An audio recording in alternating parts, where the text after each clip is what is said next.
There are many things doctors don't tell you when they prescribe you SSRIs.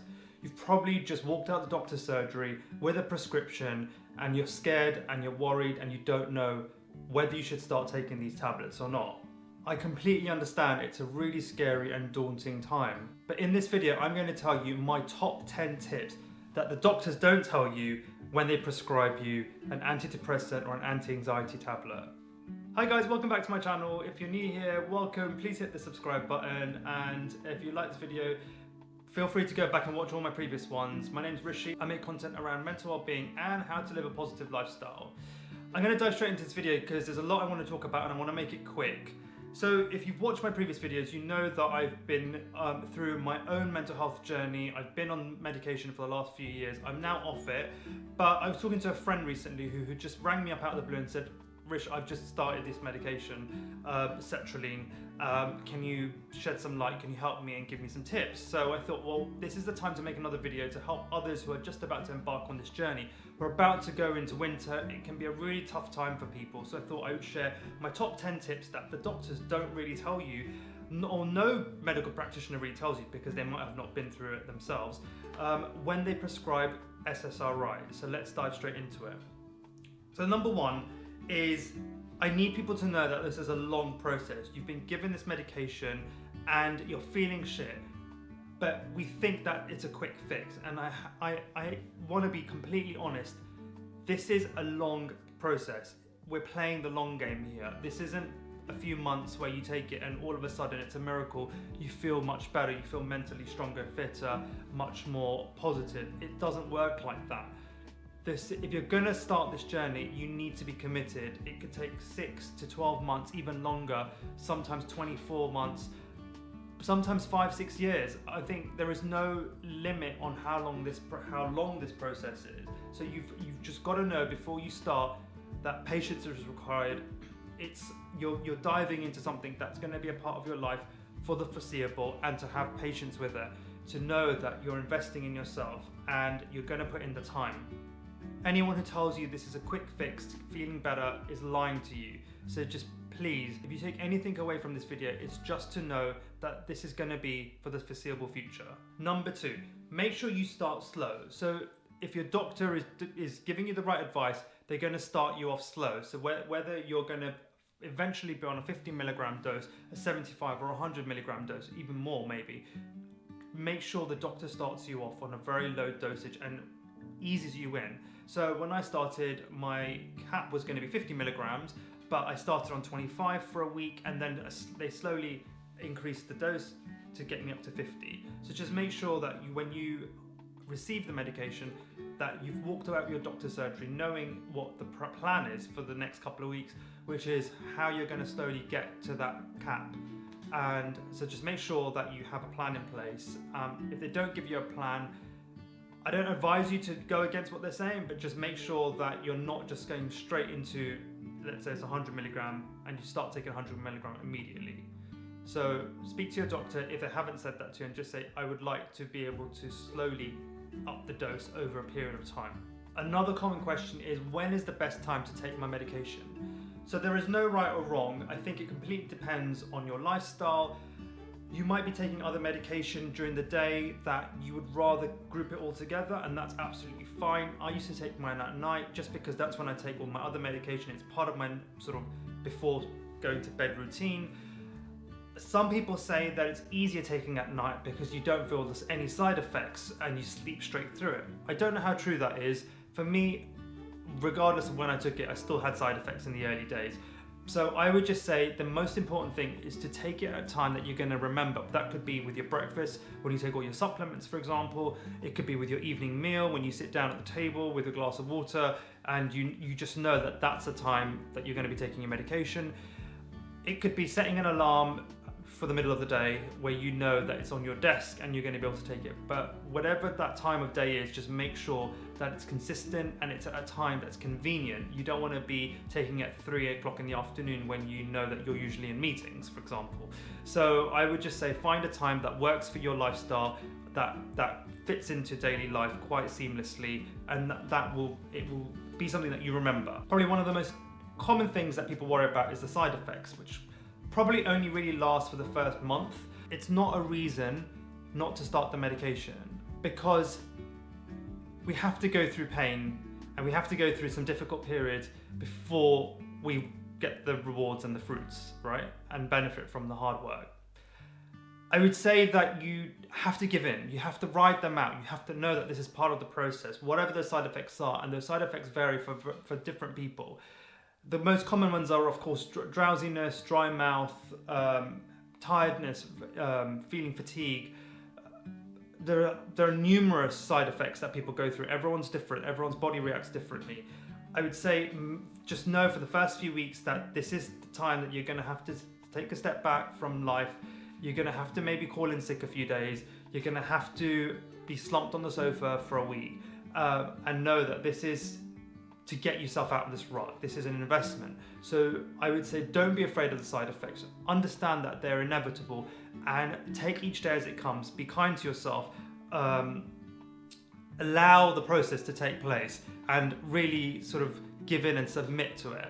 And I know that it's not easy. It's easier said than done. But if we can get through the first few weeks, it really does get easier.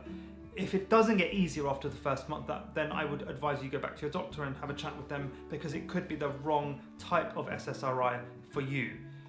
It's happened to people I know, so make sure that you're not living with the side effects for more than a month before you think what's going on here and checking back with your doctor. Point number 5 is supercharging the time you spend doing mental and physical exercise. Whilst you're on this medication, it's a really good time to invest in mental and physical exercise. So what do I mean by this? Well, of course, going to the gym, doing your running, doing your spin classes, whatever that might be, really keeping that up, even though it could be a struggle initially, because it's tough to get out of bed or to motivate yourself to get out and do physical exercise. I completely understand that. But the other thing that I really advise is to start building a really good mental exercise routine.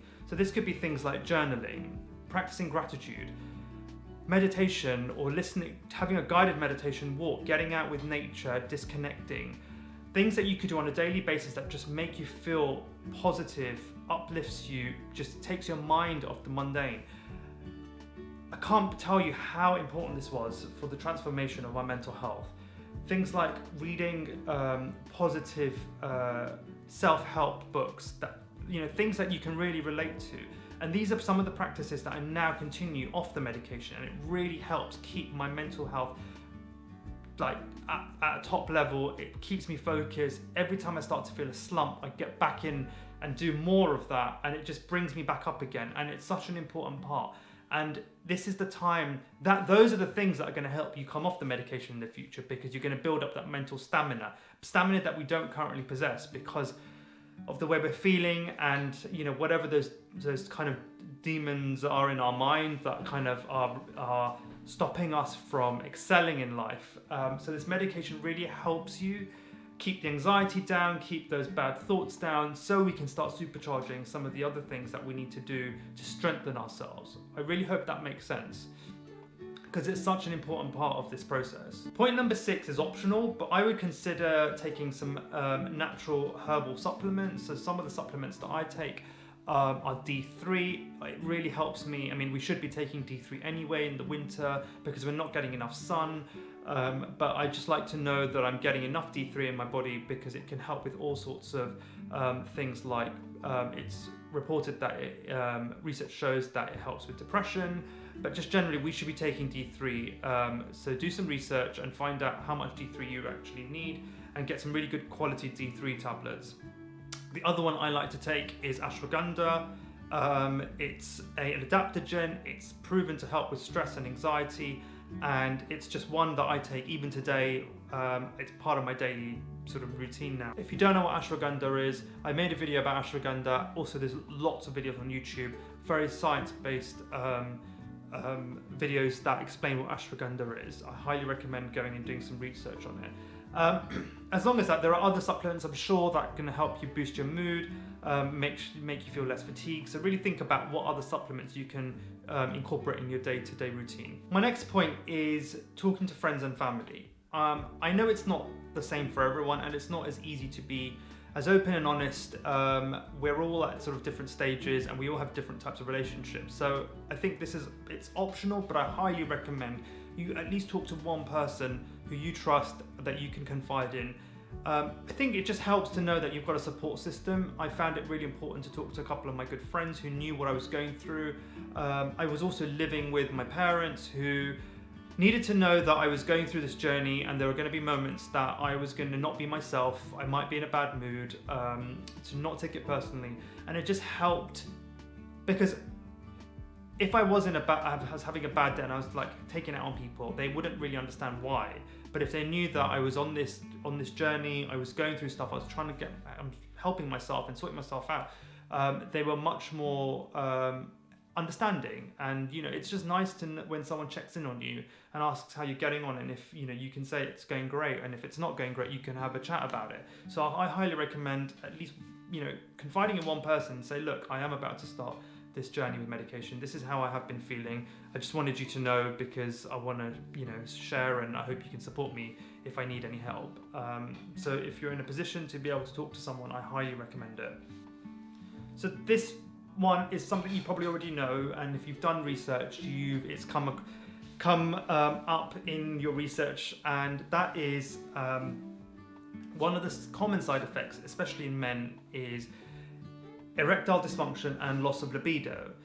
It didn't dawn on me until a few months in, when I started to feel this change in me, and I didn't understand why. And then I did some research and I realized that it was a cause of Sertraline that I was on.